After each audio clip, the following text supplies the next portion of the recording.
ఆ ఇళ్ళకు పోయినప్పుడు ఆ రైతులు ఏమడుగుతారు? మా 20,000 ఏమైంది, మా 20,000 ఏమైంది, మా 20,000 ఏమైంది అని అడుగుతారు. ఆ ఇళ్ళల్లో నుంచి ఆ 20 ఏళ్ళ పిల్లాడు, ఆ పిల్లాడు ఉద్యోగం ఎతుకుతా ఉన్న ఆ 20 ఏళ్ళ పిల్లాడు ఏమంటాడు? నా 36,000 ఏమైంది, నా 36,000 ఏమైంది, నా 36,000 ఏమైంది అని. ఇలా చంద్రబాబు నాయుడు గారిని, ఆయన కూటమిని, ఆయన నాయకులను, ఆయన కార్యకర్తలను ఏ ఒక్కరూ కూడా ఇళ్ళకు వెళ్ళి, గ్రామాలకు వెళ్ళి, ఇళ్ళకు వెళ్ళి ఎవరిని కూడా వీళ్ళు కనీసం పలకరించే పరిస్థితి కూడా లేదు. పలకరిస్తే వీళ్ళే అన్నారు, మేము సూపర్ 6 ఇవ్వలేకపోతే, సూపర్ 7 ఇవ్వలేకపోతే ఏమన్నారు? కాలర్ పట్టుకోమని మీరే అడిగారు కదయ్యా, మీరే చెప్పారు కదయ్యా. చెప్పడమే కాకుండా బాండ్లు కూడా ఇచ్చారు. ఇదిగో బాండు, రాసుకో బాండు, ఇదిగో మీ దగ్గర పెట్టుకోండి అని బాండ్లు కూడా ఇచ్చినారు. బాబు షూరిటీ, భవిష్యత్ గ్యారంటీ అని కూడా బాండ్ ఇచ్చినారు. మరి ఈరోజు ఏంది? బాబు షూరిటీ, మోసం గ్యారంటీ అని చెప్పి రుజువైంది అని ఈరోజు కాలర్ పట్టుకునే పరిస్థితిలోకి ప్రజలు ఇప్పుడే ప్రశ్నించడం మొదలుపెట్టారు. ఈ ప్రశ్నించే పరిస్థితి నుంచి ఇక నెక్స్ట్ కాలర్ పట్టుకునే పరిస్థితిలోకి పోవడం అన్నది ఇక త్వరలోనే జరగబోయే కార్యక్రమం. నేను ఇవాళ మీ అందరికీ కూడా ఈ విషయాలన్నీ ఎందుకు చెప్తున్నానంటే, అన్ని రకాలుగా ఈ ప్రభుత్వం ఫెయిల్ అయిపోయింది. ఈరోజు ఈ ప్రభుత్వంలో జరుగుతూ ఉన్నది ఏమిటి అని అంటే, స్కాములు తప్ప ఇంకా ఏమీ జరగడంలో. ఈరోజు రాష్ట్రంలో ఒక ముఖ్యమంత్రిగా ఒక పాలన సాగించేటప్పుడు, ఒక పార్టీ అధికారంలో ఉండి పాలన సాగించేటప్పుడు ప్రతి పార్టీకి కానీ, లేకపోతే ప్రతి ముఖ్యమంత్రికి కానీ, ఆ ప్రతి నాయకుడికి కానీ, ఆ పార్టీకి సంబంధించిన ప్రతి నాయకుడికి కానీ ఏమనిపించాలి? అదిగో మా నాయకుడు, కాలర్ ఎగరేసుకొని చెప్తున్నాం, తన పలానావాడు మా నాయకుడు అని చెప్పుకునే పరిస్థితి ఉండాలని ప్రతి నాయకుడు అనుకుంటాడు. ఈరోజు పరిస్థితి ఏమిటి? ఎందుకు వీళ్ళంతా అధికారంలో ఉన్నారు అని అంటే వీళ్ళకే తెలియదు ఎందుకు అధికారంలో ఉన్నారని. ఒకే ఒక కారణం వీళ్ళంతా అధికారంలో ఉండడానికి, అది దోచుకోవడం, దోచుకున్నది పంచుకొని తినుకోవడం. ఇది తప్ప ఇంకేమైనా కనిపిస్తూ ఉందా? ఈరోజు లిక్కర్ స్కామ్, మద్యం స్కామ్, ఇసుక స్కామ్, ఈరోజు నియోజకవర్గంలో ఏమి జరగాలన్నా, మైనింగ్ జరగాలన్నా, నియోజకవర్గంలో ఫ్యాక్టరీ నడపాలన్నా, ఈరోజు ఏది జరగాలన్నా ఎమ్మెల్యేకి ఆయనకి ఎంత ఇవ్వాలా, ఎమ్మెల్యే చంద్రబాబు నాయుడు గారికి ఎంత ఇవ్వాలా. ప్రతి విషయంలోనూ స్కామ్. నియోజకవర్గంలో యథేచ్ఛగా మన కళ్ళ ముందటనే పేకాట క్లబ్బులు జరుగుతూ ఉన్నాయి. యథేచ్ఛగా ఇవన్నీ జరుగుతూ ఉన్నాయి మన కళ్ళ ఎదుట. ప్రశ్నించే స్వరం ఎవరైనా ప్రశ్నిస్తే ప్రశ్నిస్తారేమో అని, ప్రశ్నించకూడదు అని ఏకంగా చిన్నపిల్లలను కూడా చూడుకోకుండా వాళ్ళందరినీ సోషల్ మీడియా కింద 111 సెక్షన్ పెట్టి, అంటే ఆర్గనైజ్డ్ క్రైమ్ అంట. సోషల్ మీడియాలలో నువ్వు చేసే తప్పును ప్రశ్నిస్తే ఎందుకయ్యా సూపర్ 6 ఇవ్వడం లేదు, ఎందుకయ్యా సూపర్ 7 ఇవ్వడం లేదు అని చెప్పి ప్రశ్నిస్తే ఆర్గనైజ్డ్ క్రైమ్ అట.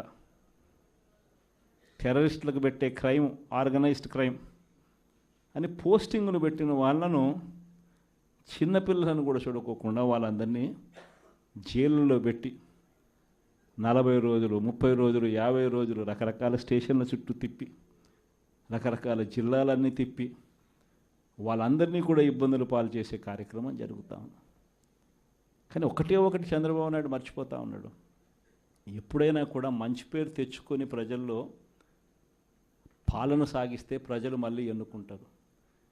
కానీ ఈ మాదిరిగా పదవిని దుర్వినియోగం చేసి ఈ మాదిరిగా చేయడం మొదలు పెడితే ఇదే చంద్రబాబు నాయుడు గారికి వైఎస్ఆర్ కాంగ్రెస్ పార్టీకి చెందిన ప్రతి కార్యకర్త తరపున చెప్తా ఉన్నా, నెక్స్ట్ వచ్చేది వైఎస్ఆర్సీపీ 2, జగన్ 2 పాలన వస్తుంది. ఎవడెవడైతే ఈ మాదిరిగా చేశాడో, ఎవడెవడైతే ఈ మాదిరిగా చేశాడో ఎవడిని వదిలిపెట్టమని చెప్పి సందర్భంగా కూడా ఖచ్చితంగా చెప్తాను. వీళ్ళందరినీ కూడా చట్టం ముందర గట్టిగా నిలబెడతాం. ఆ కోవిడ్ వచ్చేసరికి ఆ తర్వాత 2.5 సంవత్సరం కోవిడ్కి సంబంధించిన పరిస్థితుల మధ్యనే మనమంతా కూడా బ్రతికాం. అందుకే పాలనలో ప్రతి అడుగు, ప్రతి నిమిషం, ప్రతి విషయం ఆ కోవిడ్ సమస్యలను ప్రజలకు ఎలా తోడుగా ఉండాలి అనే విధంగానే ప్రతి అడుగు పడుతూ వచ్చింది. కాబట్టి కార్యకర్తలకు బహుశా చేయగలిగినంత నేను చేయలేకపోయాను అని చెప్పి సందర్భంగా ఖచ్చితంగా ఒప్పుకోవాల్సింది. కానీ ఈసారి మాత్రం జగన్ 2లో ప్రతి కార్యకర్తకు అండగా తోడుగా ఖచ్చితంగా ఉంటాను అని కూడా ఈ సందర్భంగా చెప్తాను.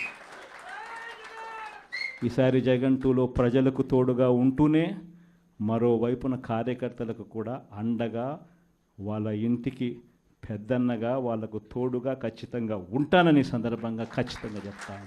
వీళ్ళు దిక్కుమాలిన పాలనలో ఏ మాదిరిగా పాలన చేస్తూ ఉన్నారో కూడా మనమంతా చూసాం. మన తిరుపతి మీ అందరికీ కనిపించుంటుంది. నిజంగా ఈ ఒక్కొక్క కార్పొరేషన్లో వీళ్ళకున్న బలం ఎంత అని చెప్పి చూస్తే తిరుపతి కార్పొరేషన్లో 49 ఉంటే 48 వైఎస్ఆర్సీపీ గెలిచింది. తెలుగుదేశం పార్టీ 1.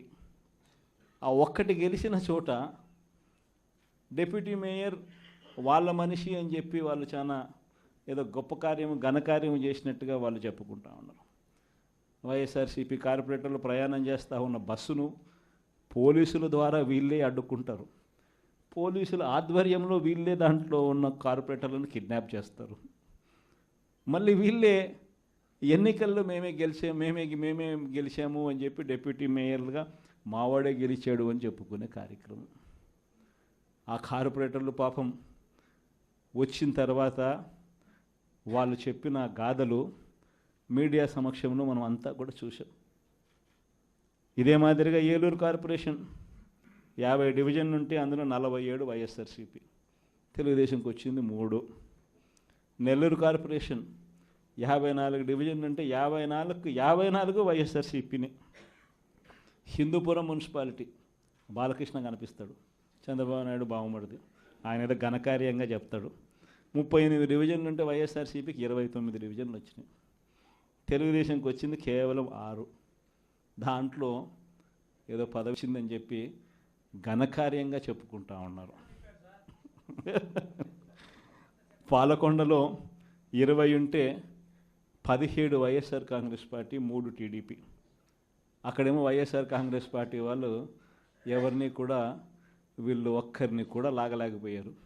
సో వెంటనే ఏం చేశారు? Post phone. తుని 30 ఉంటే 30కి 30 వైఎస్ఆర్సీపీ. తెలుగుదేశం పార్టీకి ఒక్కడు కూడా లేడు. ఆడ కూడా ఉద్రిక్తత పరిస్థితుల మధ్య ఎలక్షన్ పోస్ట్ పోన్ అంట. పిడుగురాళ్ళ మున్సిపాలిటీ 33కి 33 వైఎస్ఆర్సీపీని, ఈడ కూడా election post phone. Nuzvid municipality 32 ఉంటే 25 వైఎస్ఆర్సీపీ, 7 టీడీపీ. బుచ్చిరెడ్డిపాలెం 20 ఉంటే వైఎస్ఆర్సీపీకి 18, టీడీపీకి 2. నందిగా మున్సిపాలిటీ 20 ఉంటే వైఎస్ఆర్సీపీకి 13, టీడీపీకి 6.